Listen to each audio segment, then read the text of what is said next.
Boa noite a todos. Estou vendo que aqui alguns já entraram, ingressaram. Estão conseguindo me ouvir? Só me dá um retorno, por favor.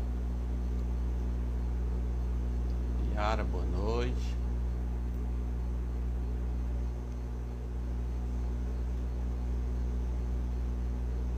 Evelyn, Brenda. Obrigado, pessoal, por ter entrado. Elisa Rosa, Elisa. Boa noite, Marcela. Pronto, então vocês estão me ouvindo.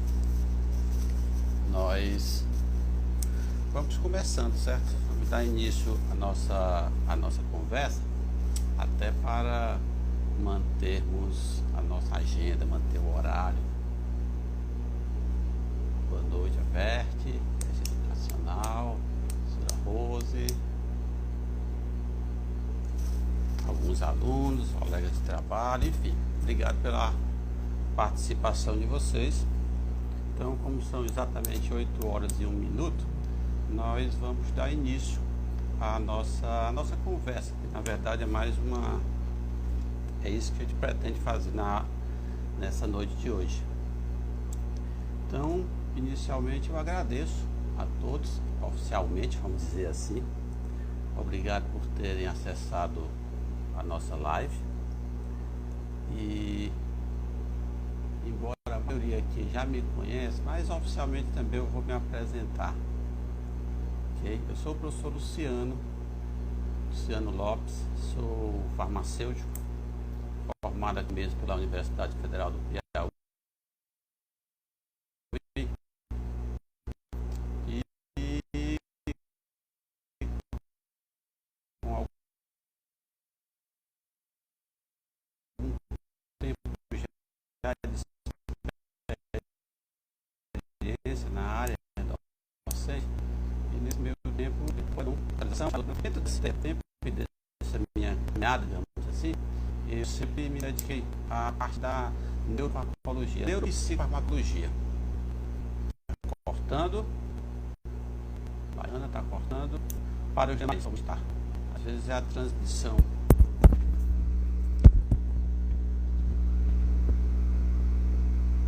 E agora, estão ouvindo?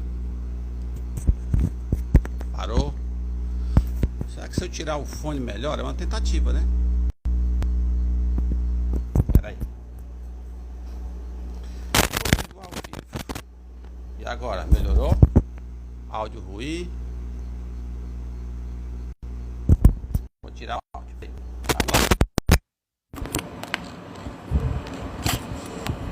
E assim. E assim, como fica?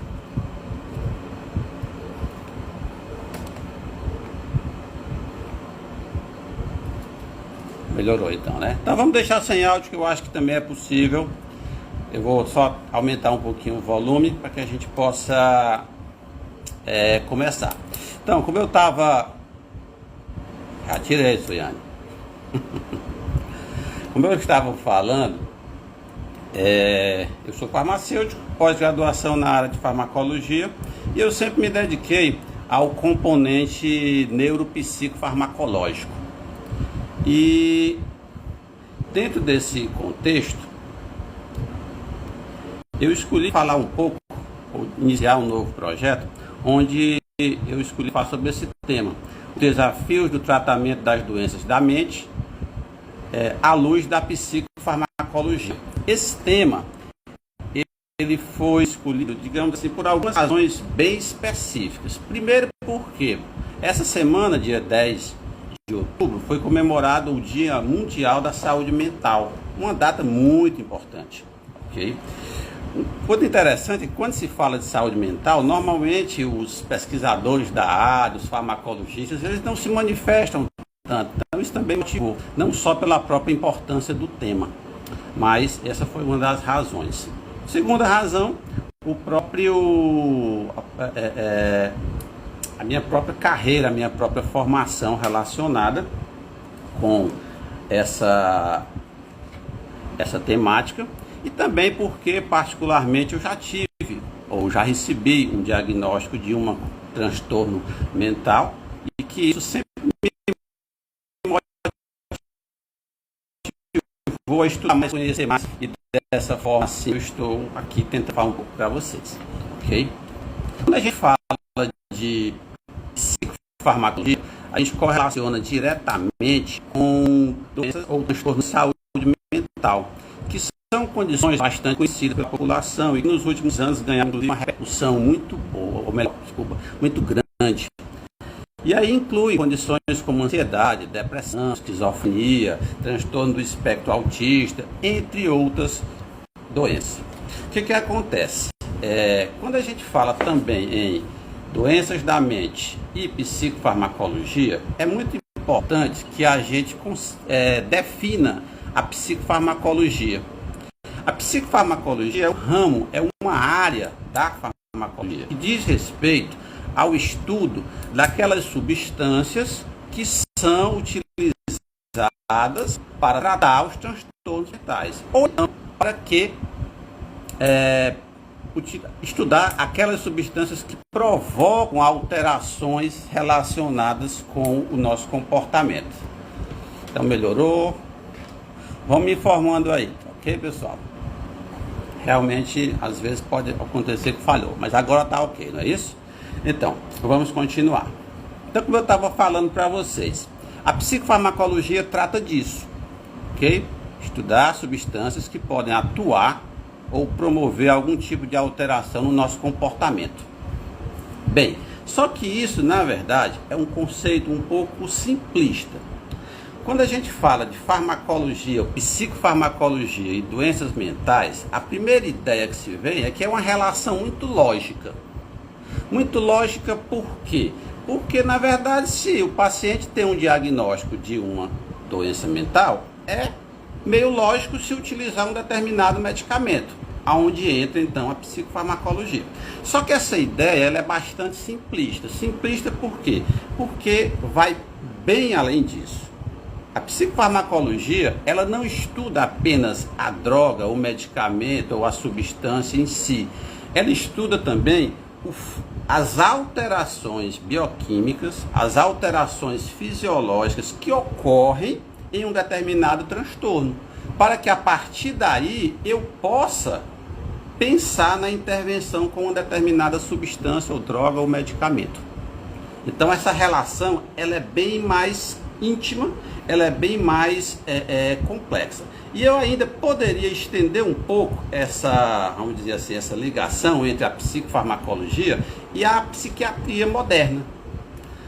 As doenças mentais, durante séculos e séculos, tiveram diferentes formas de serem vistas.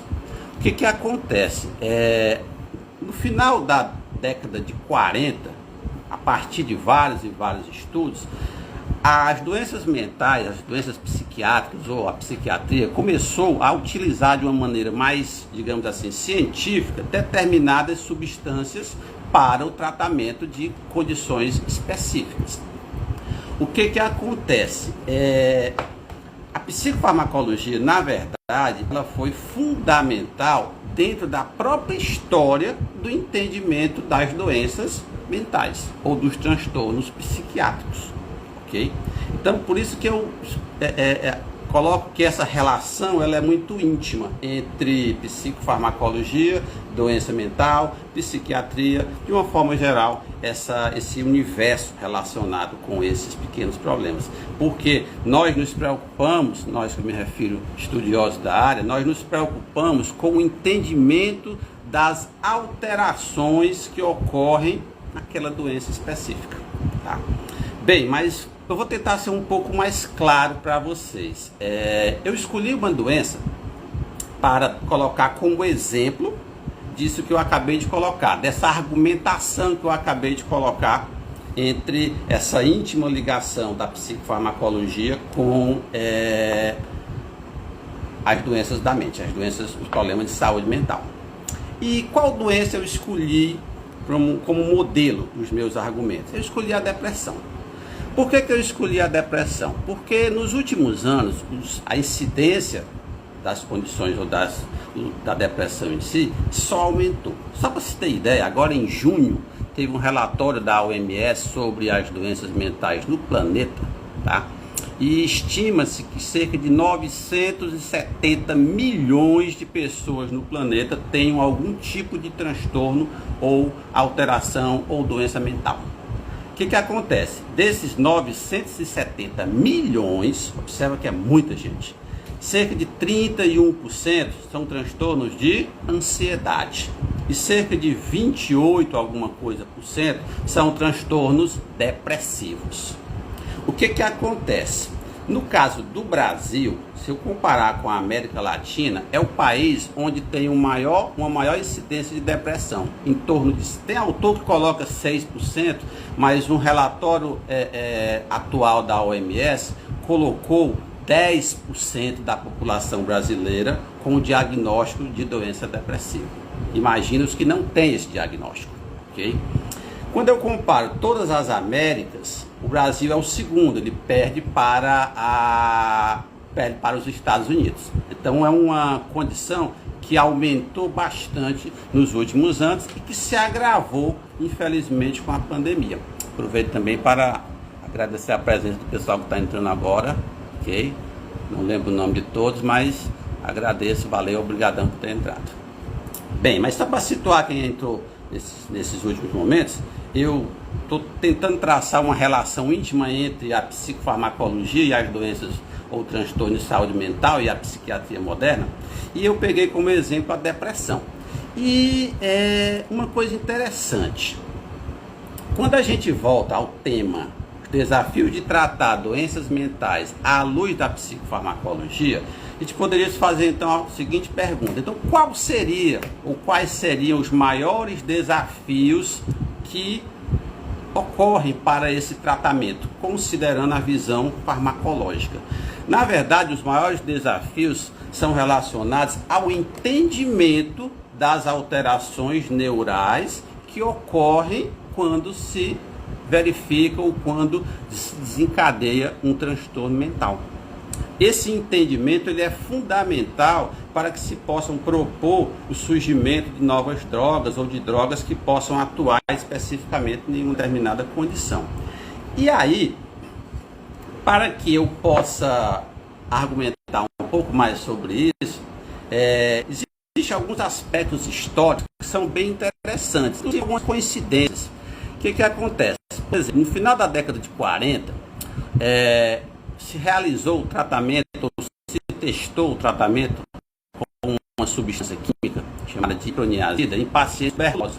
Funcionou para tuberculose? Não, não funcionou muito bem não. Porém, se verificou que aqueles indivíduos, eles tinham melhora do seu estado de humor. Logo em seguida, se testou uma outra substância, a indamina, onde foi verificado que, na verdade, ela tinha uma outra finalidade, porém, se testou em pacientes que também tinham alterações de humor. E foi verificado que nesses pacientes também existia uma melhora. Então, isso foi finalzinho da década de 40, início da década de 50. Bem, o que isso leva a argumentar a favor dessa relação psicofarmacologia, saúde mental, doenças psiquiátricas? Muito simples.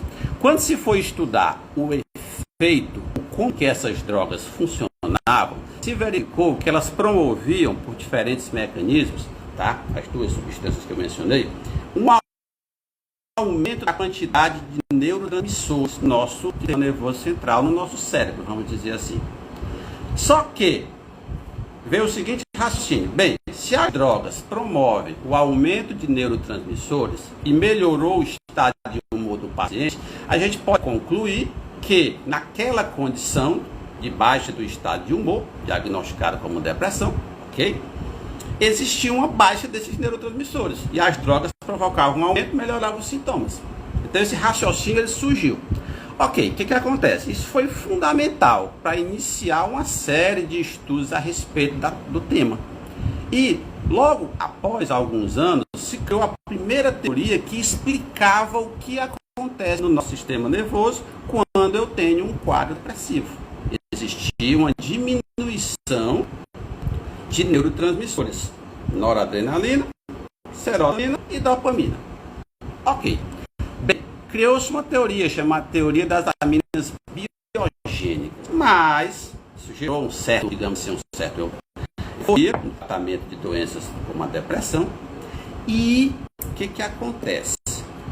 Passamos também a observar alguns problemas, mesmo que isso tenha levado ao surgimento de várias substâncias que são utilizadas ainda hoje para tratar depressão.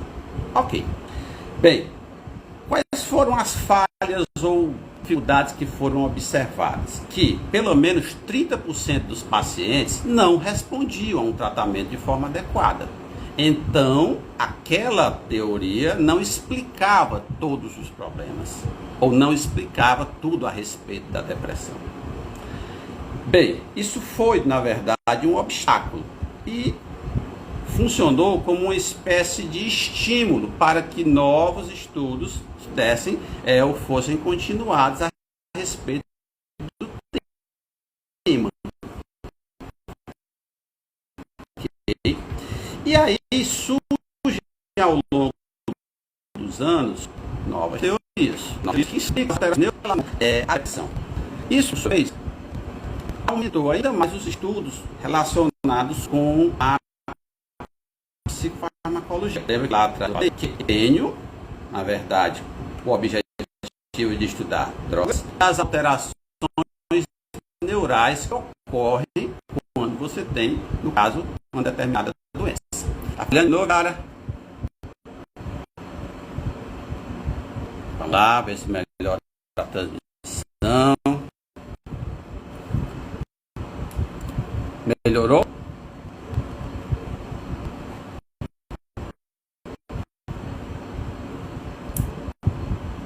Tá olhando?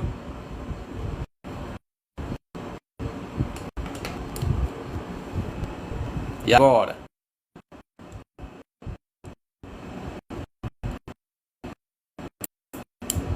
E agora, Gisele?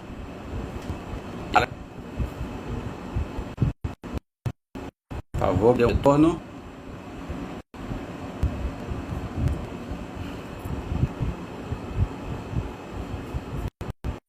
Falhando.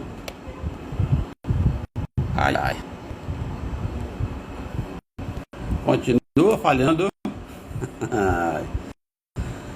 Ó Deus. Peraí.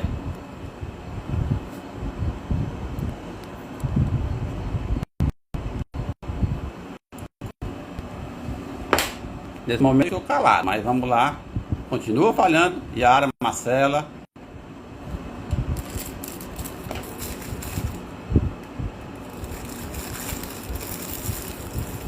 Estranho. Peraí. Só um minuto. Eu vou tentar uma manobra aqui meio estranha. Peraí.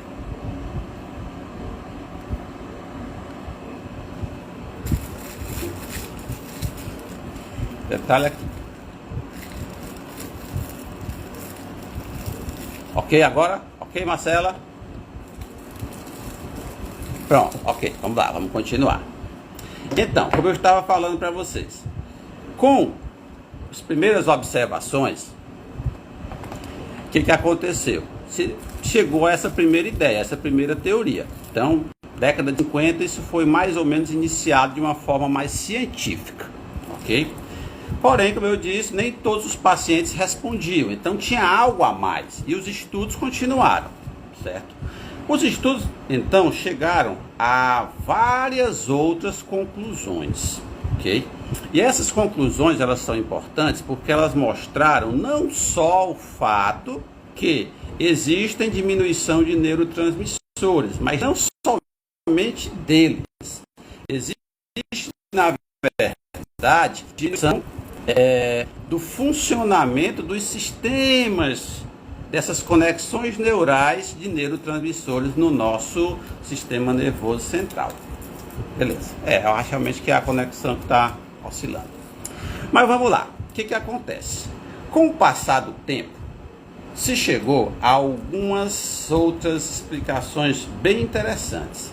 E entre essas explicações, eu poderia tentar mostrar uma ideia de como que ocorre o fenômeno depressivo, considerando diferentes aspectos.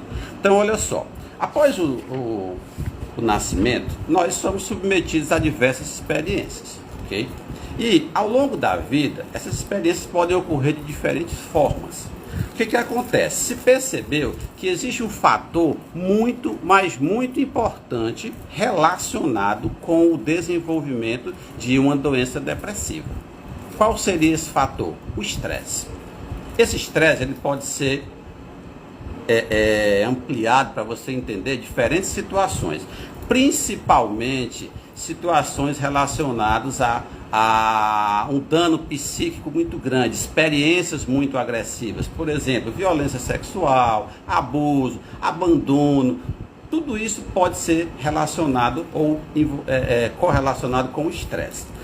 Só para você ter ideia, existem trabalhos que mostram que as pessoas que desenvolvem quadro depressivo maior, boa parte delas apresentaram uma condição de estresse importante no ano anterior. Beleza, isso é uma informação muito interessante. E mais ainda, isso é maior, o dano é maior quando ocorre nos primeiros anos de vida, que é aquele momento no qual o sistema nervoso ainda está em formação, em desenvolvimento, consolidando uma série de funções. Então isso fez com que se tivesse, nos últimos anos, essa ideia muito importante relacionada com o estresse. Mas olha só, o que tem a ver isso com psicologia? O que acontece? Ficando no meu exemplo, para que uma doença depressiva ela se manifeste, eu preciso ter uma certa predisposição genética. Ok? Existem alguns genes que são envolvidos com isso. Lógico, não é o fator determinante, até porque são vários, poligênicos. Mas em uma linguagem mais simples, até porque tem pessoas aqui que não são na área de saúde, a gente tem que colocar algo que seja fácil de entendimento para todos. Você tem que ter uma predisposição, isso associado com fatores ambientais como estresse, além disso, fatores relacionados com nutrição, atividade física, tudo isso interfere como um fator determinante no desenvolvimento das alterações neurais que ocorrem num quadro depressivo.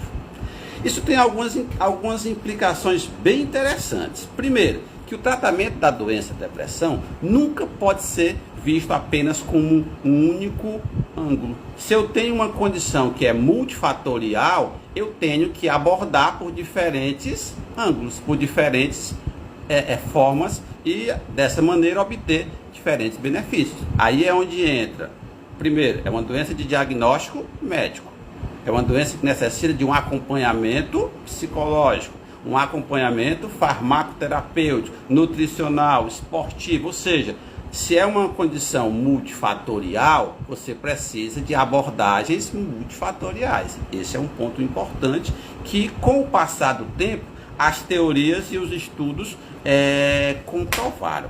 Um negócio bem curioso que também foi mostrado é que outras alterações ocorrem no nosso corpo com relação ao nosso cérebro, com relação à depressão. Primeiro, uma alteração muito importante em um eixo de hormônios, que é o chamado eixo hipotálamo e hipófise adrenal. Numa linguagem mais simples, quando você desenvolve um quadro depressivo, você aumenta a produção do hormônio do estresse. Esse é um fator predominante ou muito importante em alguns quadros. Outra situação. Até pouco tempo atrás, existia a ideia ou um mito que os nossos neurônios eles não se renovavam no sistema nervoso central. Com o passar do tempo, isso foi modificado. Qual a relação disso com a depressão? Olha como é curioso. Os estudos mostraram que algumas regiões do nosso cérebro elas diminuem com a instalação de um quadro depressivo.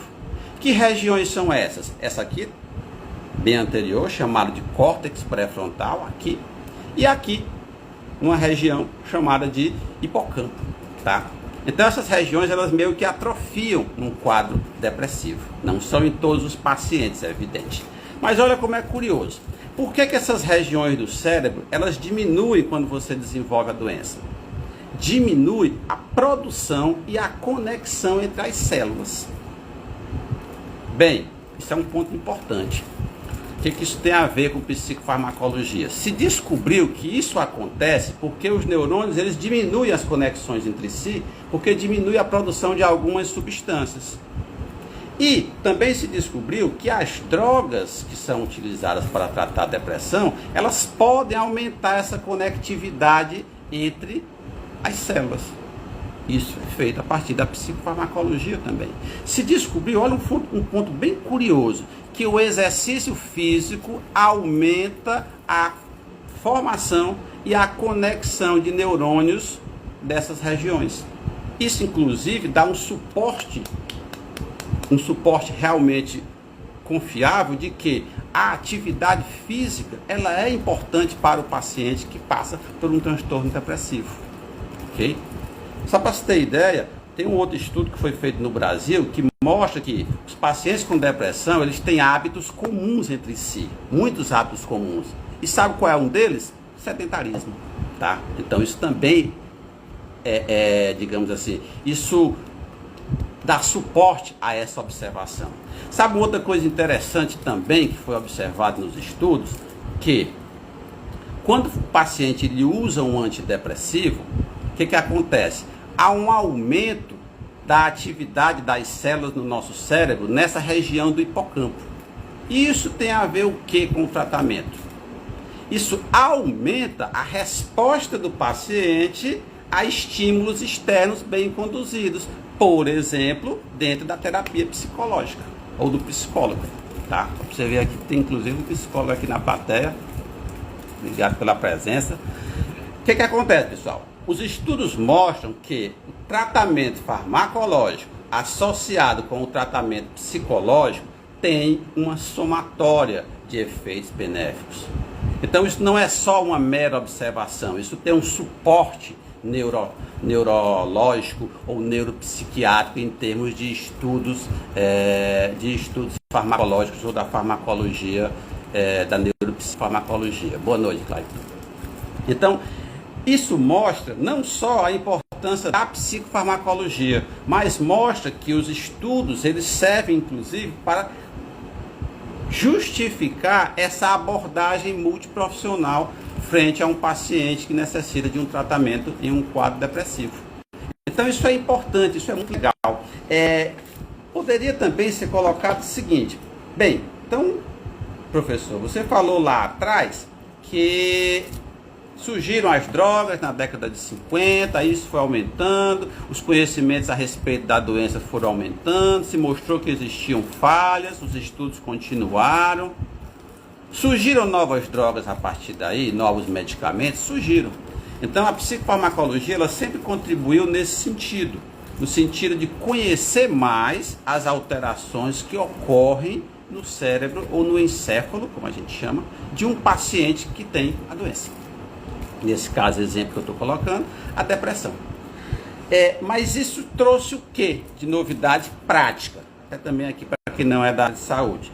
Novos medicamentos surgiram a partir da década de 50 até os dias atuais. Curiosamente, a maioria deles ainda trabalha a primeira abordagem, que é a diminuição de neurotransmissores, ok?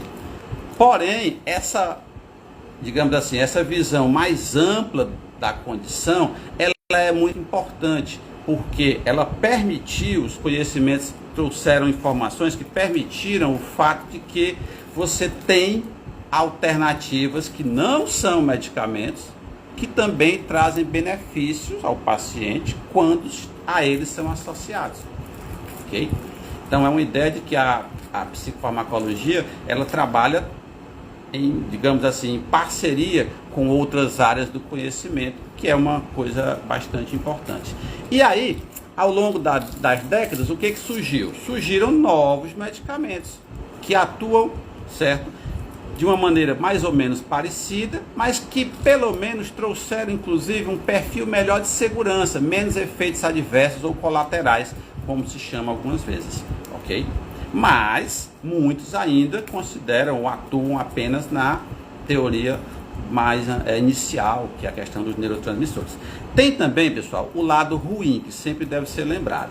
Quando a gente aborda um problema de saúde, que ele é multifatorial, a gente tem que ter o cuidado de atentar para o fato de que vários pontos devem ser abordados por diferentes profissionais, inclusive.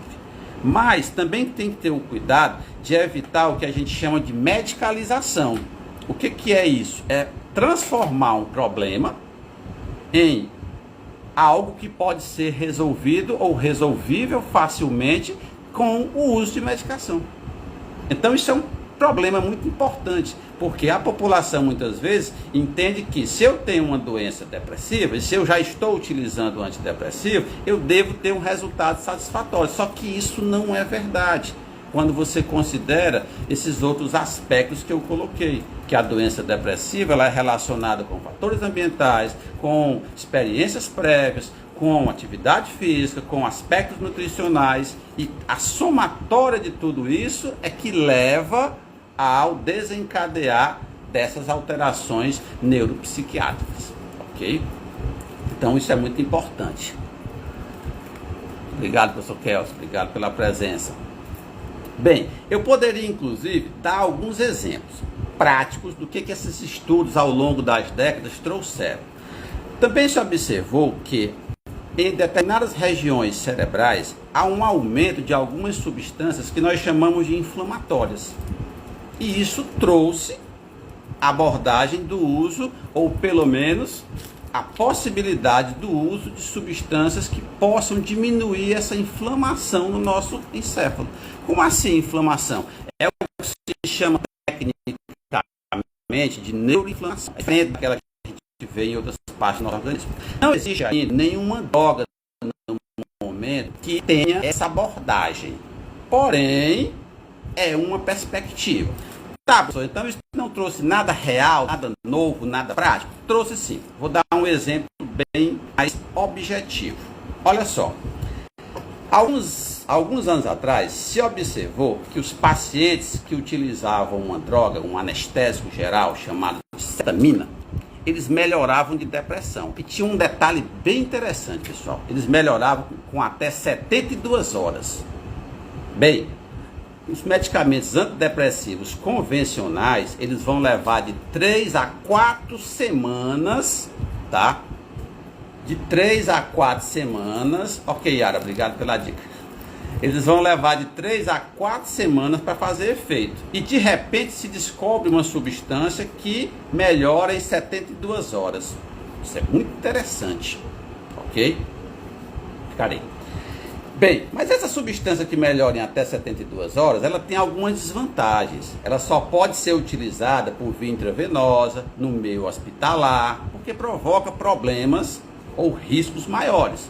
Porém, foi um grande avanço para aqueles pacientes que não respondem aos tratamentos convencionais. Quase 20 anos depois, os Estados Unidos, o FDA, que é o órgão que regula medicamentos no país, regulamentaram o uso de uma substância chamada de acetamina, que é utilizada, que deve ser utilizada por via nasal. Olha como é interessante. Isso surgiu a partir de estudos neurofarmacológicos. A neuropsicofarmacologia ela surgiu e aí ela deu mais uma contribuição, porque se descobriu que uma outra substância no nosso cérebro, chamada de glutamato, era muito importante na formação ou no desenvolvimento da depressão. E aí se utilizou uma droga que atuava exatamente em cima disso. Tá, então você está me dizendo que uma droga agora por via nasal vai melhorar os sintomas em até 3 dias? Calma, não é exatamente dessa forma. Ela surgiu recentemente, ainda tem um preço bem elevado, até tive a curiosidade de consultar, é bem caro, não é ainda disponibilizado pelos sistemas de saúde e só pode ser utilizada naqueles pacientes que não respondem à terapia convencional mediante acompanhamento e prescrição de um psiquiatra. Mas a gente não pode negar que foi e é um grande avanço e que no futuro outras terapias com efeito mais rápido, com preço mais acessível, vão surgir. Essa aí é a ideia, tentar justificar que o andamento das pesquisas é fundamental para que isso aconteça. Agora, também a gente tem que ser bastante realista. Realista em que sentido? Primeiro, essas pesquisas levam tempo. Observa que eu comecei a falar que isso foi iniciado no final da década de 40, década de 50. Os medicamentos mais modernos surgiram nas 2 últimas décadas. Então demora, não existe mágica em pesquisa. Existe um trabalho que mostra efeitos que possam ser comparados. Às vezes quem não é da área faz o seguinte questionamento: mas por que demora tanto? Porque o pesquisador ele precisa gerar informações que sejam confiáveis e que demonstrem segurança para aquele indivíduo que vai utilizar o produto. Ok? Isso não se faz do dia para a noite. Mas esse exemplo da escetamina é um exemplo bem interessante dessa conexão psicofarmacologia com psiquiatria, saúde mental, enfim. Então isso é muito interessante. Um outro exemplo, ok? Tem uma categoria de pacientes, vamos dizer assim, um subtipo de pacientes que sofrem muito com a depressão, ok? Que são as mulheres após o parto, a chamada depressão pós-parto. Durante muito tempo não se sabia exatamente por que isso acontecia e ainda não se sabe muita coisa ou tudo a respeito. Porém, se sabe que há, após o parto, uma diminuição brusca dos níveis de alguns hormônios. E o que acontece? Essa diminuição desses hormônios pode mudar o funcionamento de alguns neurotransmissores cerebrais, como no caso do GABA, tá? Sendo um pouquinho mais técnico para quem é da área de saúde. Ou seja, e para quem não é, diminui hormônios após a gravidez, desregula o funcionamento de neurotransmissores. Isso fez, tá? Com que as pesquisas gerassem novas opções de tratamento. E surgiu recentemente, ainda também não comercializada no Brasil, uma substância chamada de brexanolona, que é um derivado hormonal, que ainda está numa fase bem inicial, porém que também abre uma perspectiva real do tratamento de mulheres que sofrem com a depressão pós-parto. Então, é um outro exemplo onde eu posso associar a descoberta de novas drogas, o conhecimento das alterações que ocorrem no cérebro, no encéfalo, em determinadas regiões, quando a doença depressão se instala e como é que isso pode se tornar algo mais palpável. Então, ao longo dos últimos 50, 60 anos, houve sim uma parceria muito grande desses conhecimentos, houve sim um avanço muito grande desses conhecimentos e que começa a se tornar algo palpável. É claro que a gente sabe que outros fatores também interferem, certo? Até porque a indústria farmacêutica tem seus critérios, enfim, mas nós não estamos abordando por esse ângulo. O que eu quero colocar, pegando a gênese das doenças depressivas, a gênese das doenças mentais, pegando como exemplo a depressão, é que os estudos ao longo dos anos mostraram que são condições multifatoriais. Eu peguei apenas a depressão como exemplo, mas se você pegar doença bipolar, esquizofrenia, ansiedade tão comum nos dias atuais, você vai ver que todas são multifatoriais, que todas são diretamente relacionadas com experiências prévias, com traumas, com o estresse, com o meio ambiente, com exercício, sedentarismo, com dieta, e que tudo isso, na verdade, interfere ou pode interferir naqueles indivíduos mais predispostos ao desenvolvimento dessas doenças. E volto a falar, isso piorou nos últimos anos. A gente lembra, por exemplo, a todos que a depressão é uma condição que simplesmente está se tornando, ou praticamente já se tornou, a condição mais debilitante, que mais diminui a produtividade, o que mais repercute em termos de produção de trabalho, de escola, de todos os vários outros fatores relacionados. Além do mais, a doença depressiva, ela traz, digamos assim, uma correlação muito ruim com várias outras condições clínicas. Ela aumenta a gravidade, por exemplo, do câncer, de várias doenças cardiovasculares, doenças inflamatórias intestinais. Isso, inclusive, mostra que há uma relação muito grande e que nunca o paciente deve ser visto apenas como um único sintoma ou apenas como uma doença isolada, porque ele é um todo. ok? E tudo se relaciona. Só para você ter ideia, nos últimos anos já existe uma nova abordagem farmacológica que leva em consideração o desequilíbrio que existe entre o intestino e o sistema nervoso. Como assim? O meu sistema nervoso depende do intestino? Depende. Quem tem aqui alguma condição relacionada com algum transtorno mental, certo? Sabe, quando você fica muito ansioso, você muda o trânsito do intestino. Quando você fica deprimido, muda o trânsito do intestino. Eu estou falando de condição médica. Eu não estou falando da tristeza ou da depressão que a gente tem no dia a dia por algum evento, porque isso faz parte da realidade do ser humano. Nós estamos falando de condições relacionadas realmente a um diagnóstico médico psiquiátrico. Ok? Então, essa nova abordagem, inclusive, ela no futuro pode trazer outras perspectivas de tratamentos que possam vir a repercutir também no tratamento das doenças mentais. Será a cura? Dificilmente se pode pensar numa cura, mas se pensa em diferentes abordagens, ok? E como eu coloquei desde o começo, tendo essa visão mais ampla, você consegue ter essas diferentes abordagens e ter somatórias para a obtenção de diferentes resultados, inclusive melhores, tá?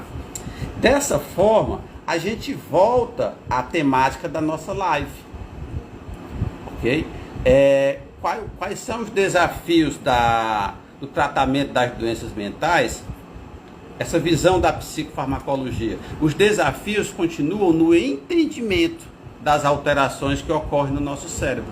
Os desafios continuam no surgimento, na proposta de novos medicamentos, considerando essas alterações. Os desafios continuam no sentido de aumentar as possibilidades de intervenções frente a esses diferentes fatores que levam à determinação de um determinado quadro relacionado com doença mental. Então, assim, é uma temática muito importante, que traz que tem um impacto social muito grande, impacto pelo uso correto desses medicamentos, pelo diagnóstico e acompanhamento correto, impacto pelo não uso, quando isso não é feito no momento ou da forma adequada, e isso traz realmente consequências sociais muito grandes. Então, hoje se fala que, nesse exemplo que eu coloquei da depressão, que ela vai impactar muito mais na qualidade de vida, okay, do que as doenças cardiovasculares e o câncer, que durante anos estiveram no topo das doenças mais comuns no planeta. Observa como é interessante, elas perderam espaço para doenças ou transtornos mentais como a depressão. Volto a dizer, eu coloquei a depressão apenas como um exemplo para me fundamentar as minhas argumentações, mas seriam os mesmos quando você pensa na ansiedade, na doença bipolar, por exemplo. Agora, mais recentemente, nos últimos anos, tem se falado muito do transtorno do espectro autista, certo? Das condições de hiperatividade. Todas elas têm multifatores, fatores ambientais relacionados, podem ser influenciados por diferentes variáveis. Lógico que algumas se sabem mais, outras se sabem menos, mas essa visão mais ampla, que é muito bem explorada também pela psicofarmacologia, certo? É extremamente importante para o profissional e também para a população de uma maneira em geral, até para que a gente saiba a limitação de cada uma dessas condições. Dores crônicas, fibromialgia, alguma colocação? Podemos colocar sim também, Socorro. Por quê? Por exemplo, quando você pensa em fibromialgia, você tem uma correlação muito grande com alterações ou transtornos mentais. Muitas vezes o paciente que tem fibromialgia, ele é um paciente que sofre de ansiedade. Então a abordagem também tem que ser mais ampla nesse sentido. E o que se sabe, inclusive, que o tratamento da fibromialgia, ele é feito, por exemplo, com o quê? Com drogas antidepressivas. Mas cuidado, não porque ele tem uma depressão que causa fibromialgia, mas porque as drogas antidepressivas também têm efeito analgésico. E pela gênese, pela origem, até mesmo pelo que se sabe até hoje, que ainda é uma doença um pouco não se tem tanta informação. O que acontece, probleminha que ocorre, certo, Socorro, relacionado com o funcionamento dos neurônios na fibromialgia, eles são aliviados em parte pelo uso dessas drogas antidepressivas, que também tem efeito analgésico. Mas, lembrando, para esse tipo de paciente, a abordagem tem que também ser mais ampla. E o sistema canabinoide é um outro, digamos assim, é um outro horizonte. Porque o sistema canabinoide, só para quem não é familiarizado com o termo, ele é um componente neural que ele regula basicamente todos os outros. E nos últimos anos surgiram muitas pesquisas relacionadas com o uso de substâncias que atuam nesse sistema. E aí, a gente tem que falar, são os derivados da maconha, ok? O que acontece? Eles melhoram, sim, alguns sintomas, certo? De algumas alterações. Lógico, o clássico do sistema canabinoide é relacionado com tratamento de epilepsia, por exemplo. Mas também se usa muito, hoje já tem muito trabalho mostrando um efeito positivo em várias condições dolorosas, que também são correlacionadas com problemas de saúde mental. É também uma participação importante desse sistema. Inclusive, a gente vai fazer uma outra, vamos dizer assim, uma outra transmissão ou uma outra conversa sobre o sistema canabinoide, ok, Yara? E as práticas integrativas em saúde associada ao uso de psicofármacos. Bem, isso é extremamente importante. A gente considera que o uso dos psicofármacos, eles constituem apenas uma parte do processo. Okay? Quando você pensa que o paciente ele precisa ser abordado com um todo, onde você tem equipes multiprofissionais, então você precisa que essa equipe, por exemplo, ela tenha conhecimento da abordagem ou do uso desses psicofármacos, das limitações, das restrições, dos benefícios, quando esses benefícios podem ser observados ou não, que tipo de benefício. Então isso é muito importante. Todos os profissionais de saúde envolvidos devem ser familiarizados com a utilização de psicofármacos e com as suas vantagens e desvantagens. Isso também é um ponto bastante importante, ok?